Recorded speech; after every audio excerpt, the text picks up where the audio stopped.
Lukufiilis merkitsee minulle paljon ja se on muutakin kuin vain kirjallisuuslehti. Se on yhteisö, jossa nuoret voivat ilmaista itseään ja tutustua toisiinsa kirjallisuuden kautta. Lukijoille se on puolestaan taas alusta, josta he voivat löytää uusia kirjavinkkejä, inspiroitua kirjoittamisesta ja saada oman äänensä kuuluviin. Tämä näkökulma tekee lukufiiliksestä aidosti raikkaan ja nuoria puhuttelevan. Lukufiilis täyttää 50 vuotta keväällä 2025.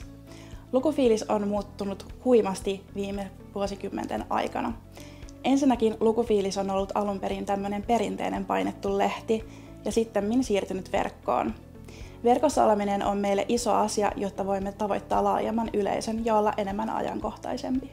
Toivon, että seuraavan 50 vuoden aikana Lukufiilis on olemassa ja se on edelleen paikka, jossa nuoret voivat saada oman äänensä kuuluviin ja kokea kirjoittamisen ja lukemisen iloa. On ollut tosi kivaa ja mielenkiintoista olla mukana tekemässä Lukufiilistä. Mun paras kokemus Lukufiiliksessä on varmaan ollut se, kun mun ensimmäinen kirja-arvostelu julkaistiin.